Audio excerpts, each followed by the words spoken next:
On Sunday, November 19, live on the WWE Network, it's NXT TakeOver War Games. One of the big matches that night is going to be the Fatal 4-Way for the vacant Women's Championship. Competing in that match is Australia's very own Peyton Royce. She's one half of the iconic duo with Billie Kay. They're one of the best parts of NXT. They're so funny, so entertaining. So fingers crossed she wins that title and brings it home to Australia. Ahead of this massive match, I had the chance to chat to Peyton, and we discussed some of the odd jobs she had growing up in Australia, the surprising genre of music she loves, and why she'd want to borrow Scott Dawson's Revival jacket. Check it out. Hi, Simon. Hey, Peyton. How's it going? Great. How are you? Yeah, good, thanks. I wanted to ask about last week's episode of NXT.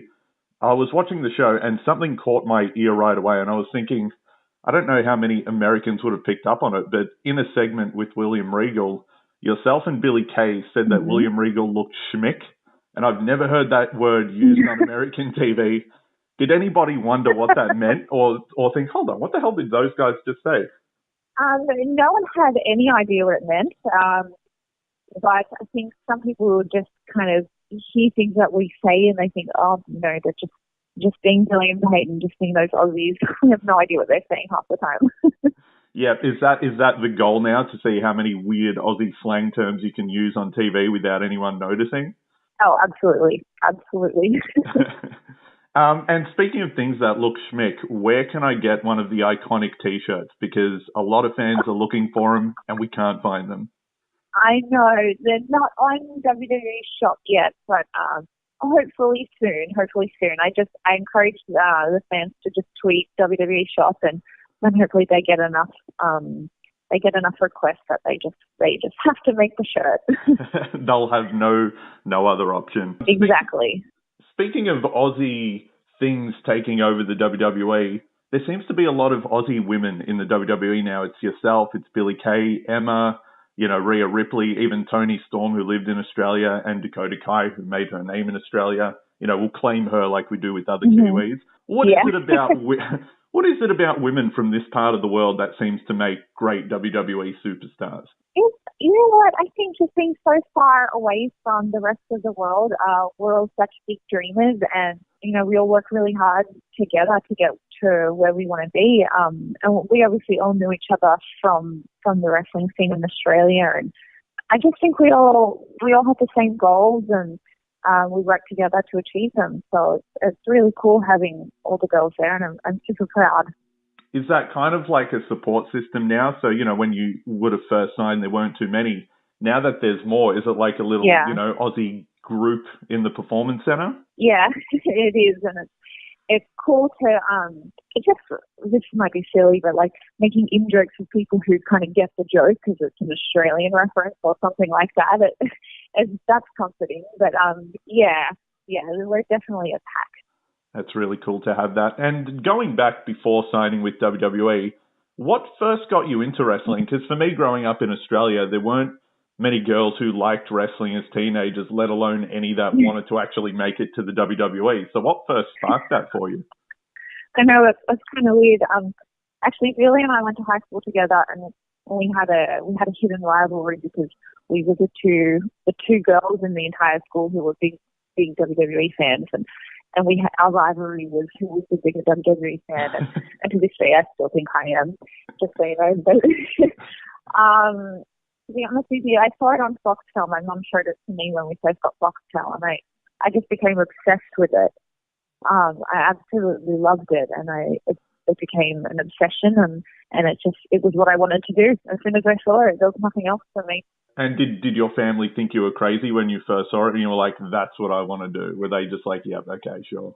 Well, I wanted to do it from such a young age. I think I was maybe 9 or 10 years old when I first came out with the idea. And so I think, for so many years I said I'm going to be a WWE wrestler. For so many years I said it. And then when I really did start pursuing it at 16 years old, it was just a natural thing to do. So, my family and friends weren't shocked. It was just what I had spoken about for years. So it was just normal. Yeah. So if you've been pursuing it for that long, did you ever have any other jobs, like, working at a McDonald's or anything? Or was it literally your focus was wrestling since you were a teenager? I had jobs upon jobs upon jobs to support me trying to chase this dream. I at one point had 3 jobs, and on top of that, I was doing 2 training sessions a day in the gym plus ring training at night. So my days were 19, 20 hours long, just so I could get through everything because, you know, I wanted to save up and I wanted to go train in Canada with my Storm, and I just wanted to be prepared for whenever my opportunities were to arise. I just wanted to be prepared for it. So I worked so many odd jobs. What was the worst one you worked? I worked in, I can't even remember what it was called, and it was bad because I was so bored, but it was something to do with shipping containers. I used to organize shipping containers to get across the world somehow. Okay, so that would have been a cool feeling when you finally make it to Landstorm training or make it to NXT and you're like, I don't have to deal with shipping containers anymore. Oh my gosh, yes.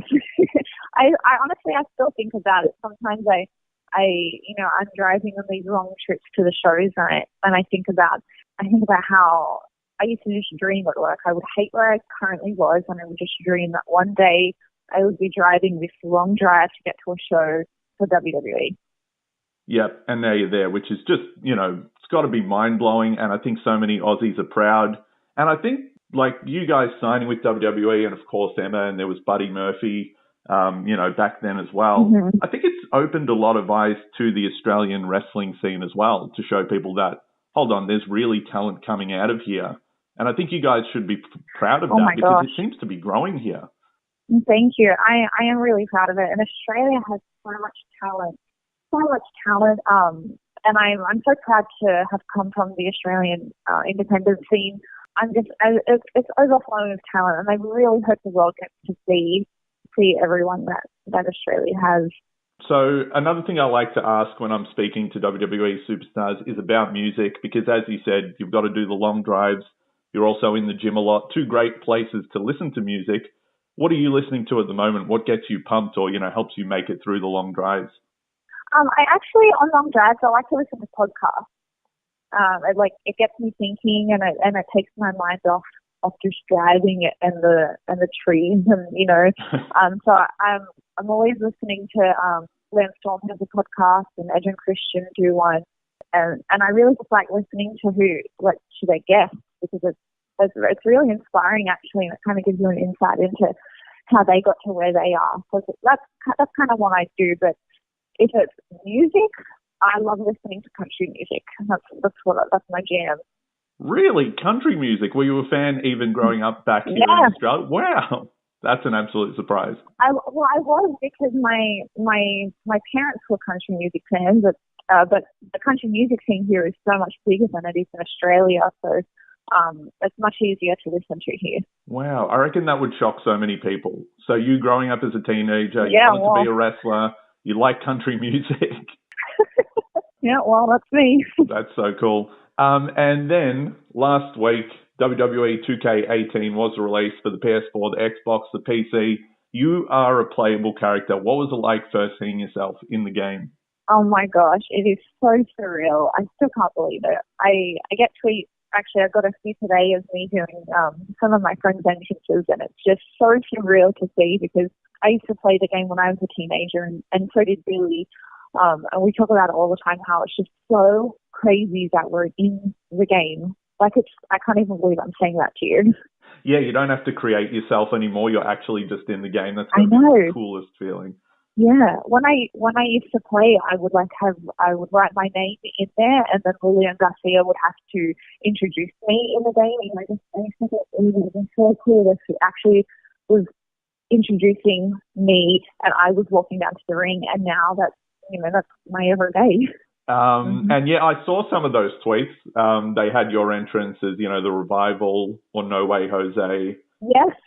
What's your dream entrance? If you could take someone's entrance just for one night, would you do one of those? Actually, when I watched the Revival today, I actually really enjoyed watching myself with Scott Dawson, so I'd probably do that. Yeah, take one of his jackets, just join the Revival. That'd be pretty funny. Yeah, absolutely. So coming up in just a few weeks, Sunday the 19th of November on the WWE Network, TakeOver War Games. You're in the Fatal 4-Way for the Women's Championship. How are you feeling? Are you nervous, excited? I'm very nervous. I'm not going to lie. There's a lot of pressure I put a lot of pressure on myself for this, so I'm super nervous and it's creeping up very quickly. So I'm excited to see what's going to happen. It's going to be cool. I think everyone in Australia will be cheering you on. And I'm just going to say, I think by the time this goes out, I guess NXT would have aired. So we do know that you are in the match and Billie Kay isn't.